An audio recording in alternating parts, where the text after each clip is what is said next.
Qu'est-ce qui se passe si on boit trop de bière? Si vous jouez 144 heures à un jeu vidéo? Si on ne fait plus caca pendant 3 mois?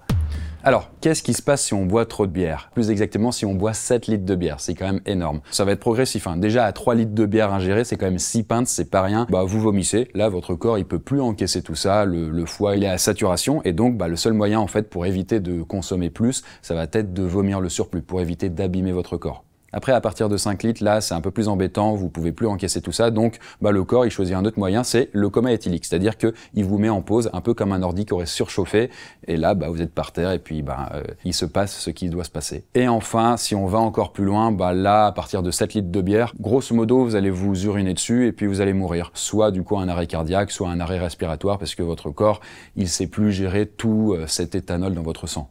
Alors la molécule qui est responsable en fait de tout ça, c'est l'éthanol dans la bière. Elle va avoir tendance à faire en sorte que on ressente un peu plus de plaisir quand on boit, on ressente de la dopamine, c'est l'hormone du plaisir justement, c'est pour ça qu'il y a autant de gens en fait qui apprécient boire. Ça, en surplus, en trop grand nombre, c'est très dangereux. Même de l'alcool à peu de dose, ça peut être dangereux sur son corps parce que ça a tendance en fait à brouiller vos neurotransmetteurs, c'est-à-dire les messages dans votre cerveau. C'est pour ça que on réfléchit moins bien, on se sent un peu plus désinhibé. Il y a pas mal de choses liées à ça.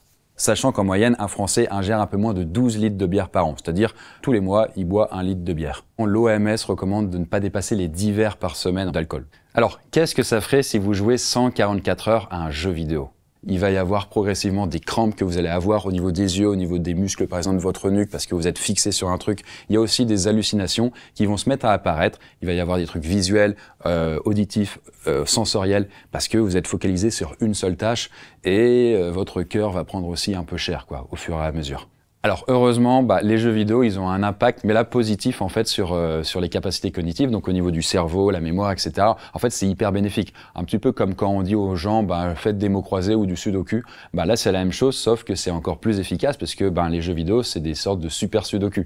Par exemple, il y a des études qui ont montré que jouer à peu près 5 heures par semaine à un jeu vidéo, donc c'est pas énorme, c'est un peu moins d'1 heure par jour, ça permet en fait de rajeunir de 13,7 ans l'âge d'une personne par rapport à quelqu'un qui ne jouerait pas. Après, je précise l'âge dans la tête, elle va pas rajeunir physiquement. Ça, c'est autre chose. Ce serait plutôt le sport. Pour terminer en beauté, qu'est-ce qui se passe si on ne fait plus caca pendant 3 mois? Bon, déjà, si pendant une semaine vous ne faites pas caca, c'est à peu près 1,5 kg d'excréments qui stagnent dans votre intestin et qui attend. Mais ce qui est intéressant, c'est que si au bout de 2 semaines vous ne faites toujours pas caca, en fait, la sensation d'avoir envie d'aller aux toilettes va peu à peu disparaître parce que vos excréments, ils commencent à se dessécher et donc vous avez cette illusion que c'est bon en fait, j'ai plus envie. Et justement, tous ces excréments qui se sont accumulés à une sorte de grosse masse desséchée, ça porte un nom et c'est le fécalome. Mais ce qui est intéressant, c'est qu'au bout d'1 mois et demi sans faire caca, ce fécalome, il presse tellement sur le bas de votre corps que ça presse également contre votre vessie. Et ce qui fait qu'à chaque fois que vous allez vous pencher, vous plier, vous aurez une incontinence urinaire et donc vous allez vous pisser dessus,